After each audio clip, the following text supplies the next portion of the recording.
E nesse momento de assumir como presidente, também foi um momento novo para a Aliança, porque esse modelo de gestão também ele é muito interessante, mas ele se mostrou assim, não era o mais condizente com a nossa realidade hoje. Então, a partir desse 2021, a gente abriu uma eleição para diretoras, né? E várias mulheres se voluntariaram. Então, nessa gestão, eu acho ela bem diferente das outras, porque foi o nosso caminho, foi a forma que a gente conseguiu chegar até agora, né? Uma ajudava, a gente, mas era uma forma muito da associação, a gente batalhava muito, como trabalhava junto, mas era uma forma ainda muito um pouco profissional, no sentido assim de institucionalizar a organização, de documentação, de orçamento. Então a gente era assim, a gente aprendia fazendo, e sempre foi assim, né? Isso também no caminho da IWCA a gente vê, a gente aprende fazendo. E só que agora a gente tem um momento que a gente já está desenvolvendo uma fórmula, né, diferente de fazer.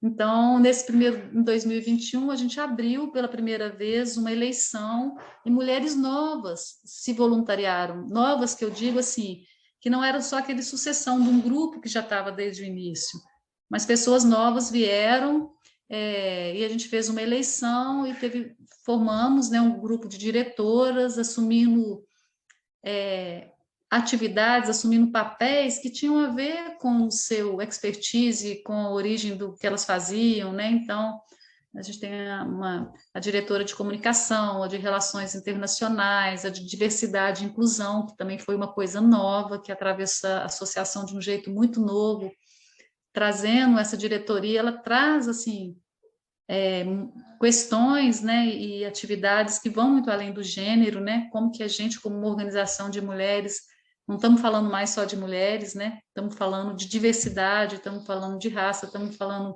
de outras, né, LGBTQI+, como envolver todas essas pessoas que estão na cadeia do café, porque a gente tem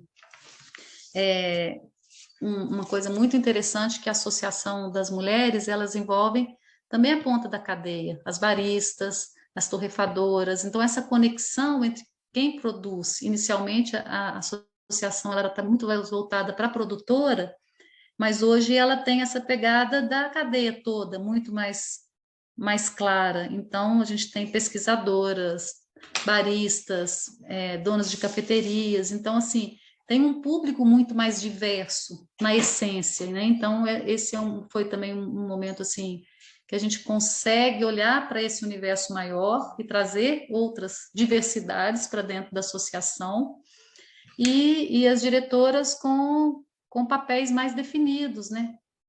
Antes a gente estava muito focado nessa representação institucional, de ir na feira, e hoje a gente já consegue ter uma visão assim, como que a gente atua, cada diretoria em projetos específicos, desenvolver projetos, né? Conseguimos, assim, como voluntárias, nos organizar para ter uma secretária administrativa contratada, para ter estagiário, para formalizar processos, né? E então eu acho que a próxima eleição, né? Eu espero final do ano que vem, alguém já vai estar me sucedendo aí numa eleição que traga outras chapas, que vai trazer mais gente, assim, porque a gente sente que essa associação cresceu muito, assim, tem muita coisa para fazer, a gente continuamos aprendendo e tem sido uma experiência assim muito dinâmica. Exige muito porque você tem que ter um tempo, né, extra, além de tudo que você já faz aqui, vários pratos equilibrando, né? Você tem que ter um tempo e conseguir se organizar para estar trabalhando ali com o grupo, mas mas está sendo um aprendizado muito grande. Eu acho que a IWCA Brasil vai deixar um legado muito interessante para as mulheres do café do Brasil, muito potente, porque se a gente não toca diretamente as que estão no grupo, indiretamente a gente, com as parcerias, né, estratégicas, com instituições, a gente tem conseguido alcançar, né,